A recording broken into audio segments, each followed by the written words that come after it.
Maiden there with their classic track The Trooper, taken from their album Peace of Mind, and I think I saw them do that live way back in the 80s.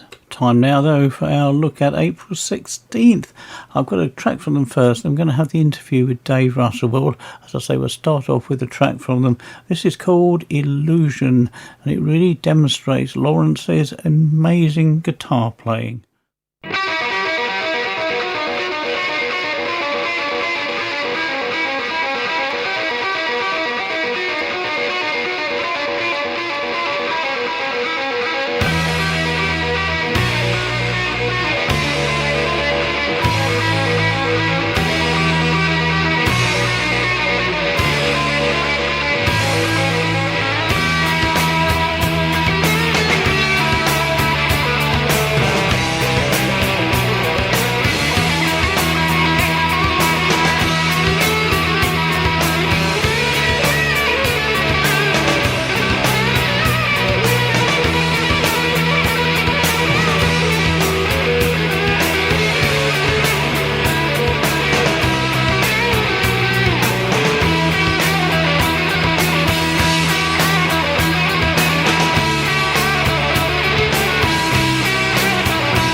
April 16th there with their track Illusion, that, as I said, really shows off Lawrence's guitar playing.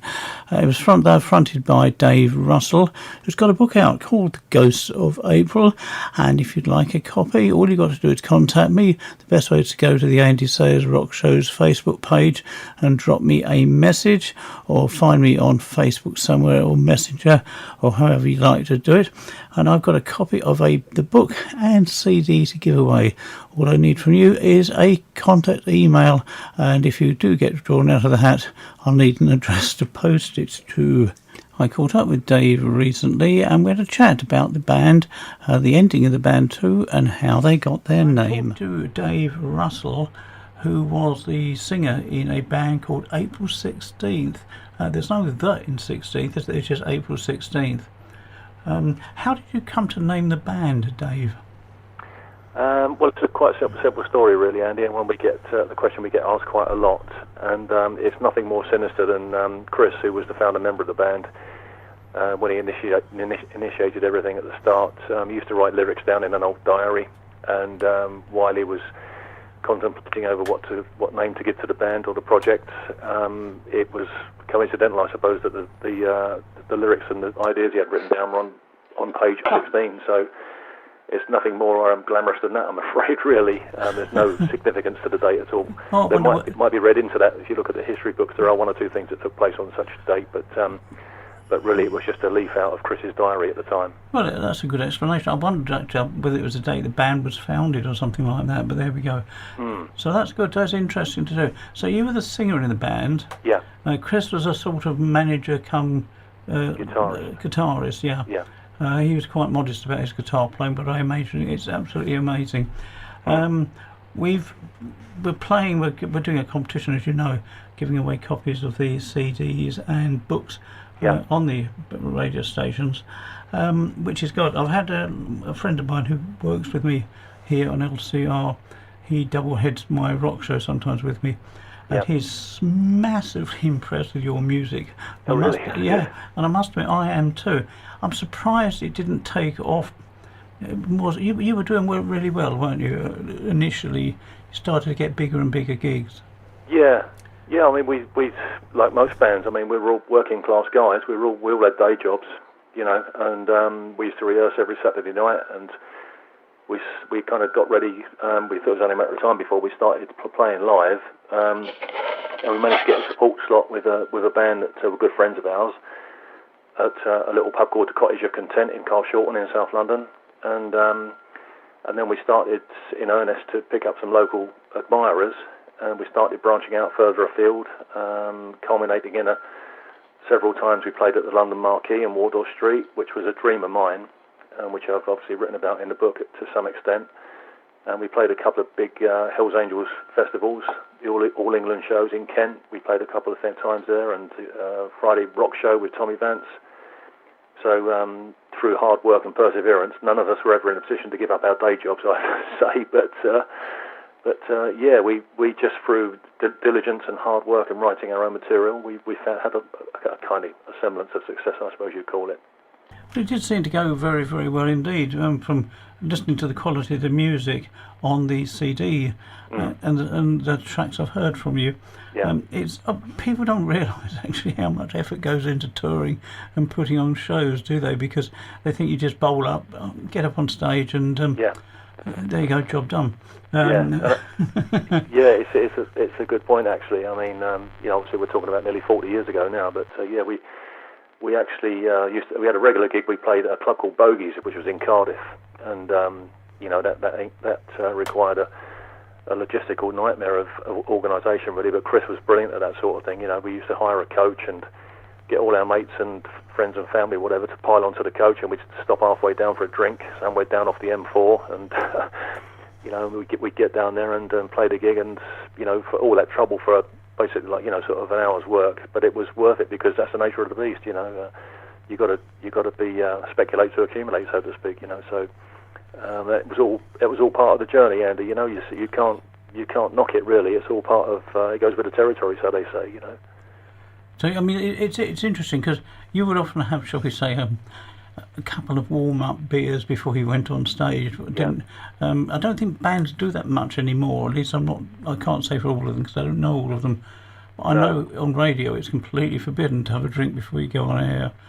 Yeah, well, times were certainly different back in those days. I think the drinking culture was one which we kind of embraced, I have to say, on more than one occasion. And but it was kind of an outlet for us, you know. I mean, I do agree with you. I still go to see bands to this day, and you know, the sobriety is remarkable. People, I think the main reason for that is because, or one of the reasons I would say, is because you know, people are being recorded now on mobile phones and such like. So I think if they put in a duff performance, it can really harm the reputation of some artists, you know. I think I can imagine, actually. Yeah, it's I remember reading that you didn't find it amusing at the time, but I thought it was quite amusing, that incident when you tripped over something on stage, didn't you? Yeah.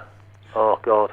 Oh my God. Yeah, that was that was at a pub called the Royal Standard in Walthamstow, and the stage it had a little tiny step up. It was in two halves, like front and back half, and the back half was about 2 or 3 inches higher than the front half, and it ran right the way along the stage kind of thing. And John had his drum kit on there. We had our back line on there, and on this particular occasion, I was, you know, we near the end of the set, and I just stepped back and caught my ankle on this thing that I'd completely forgotten was there, and I just fell backwards. Oh, it was a nightmare, Andy, I have to say, you know, and.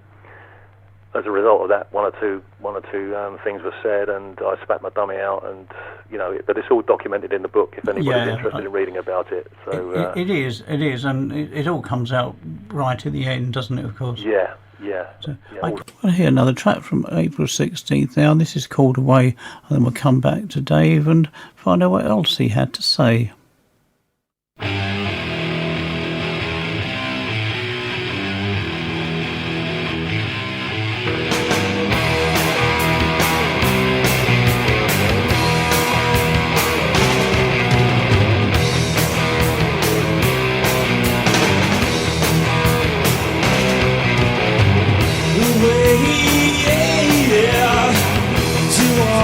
Since the sun, a dream maybe, already begun. And you know I can tell, and you know that as well as me,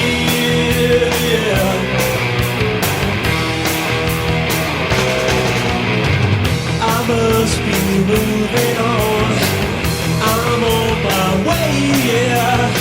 It's not an illusion, I'm leaving today, yeah.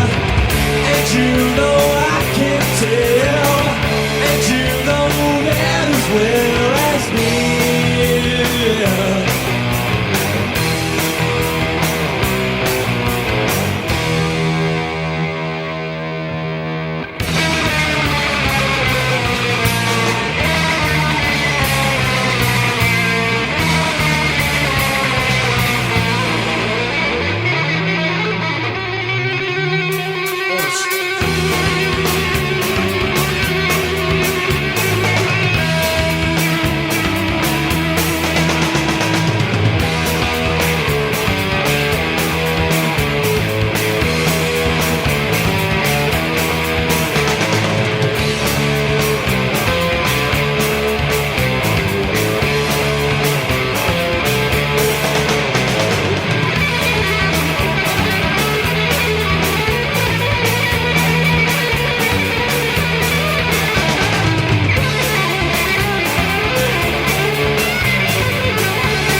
glass in the wind.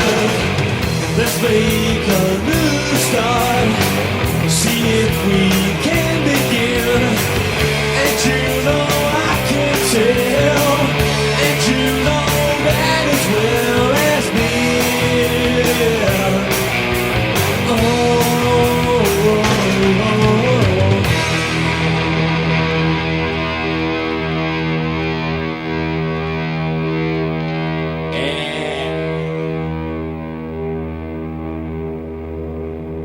Away there from April 16th. Right, back to Dave Russell. Did you find it nerve-wracking when you got up on stage? It's interesting, a really interesting point. By nature, I'm a kind of reserved introvert person, especially as I've got older. I used to worry a lot about getting up, and my main concern was coming across as a good band, which I had confidence in, because we'd rehearsed quite a lot.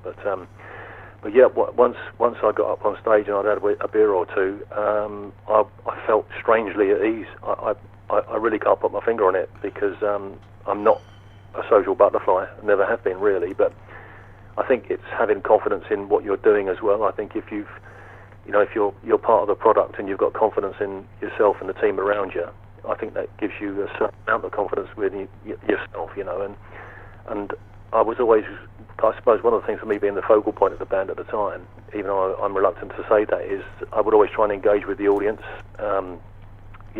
For example, we played, I mentioned this gig in Cardiff, and on this particular occasion we played there. Wales were playing at home to England at the old Cardiff Arms Park, and come the evening of the gig, there were a few people there in Welsh rugby shirts. Wales had won that day, and when we got up on stage, I remarked upon the fact that England were rubbish at rugby, and well done Wales, congratulations, that type of thing. And straight away they put us on a good footing, because everybody applauded.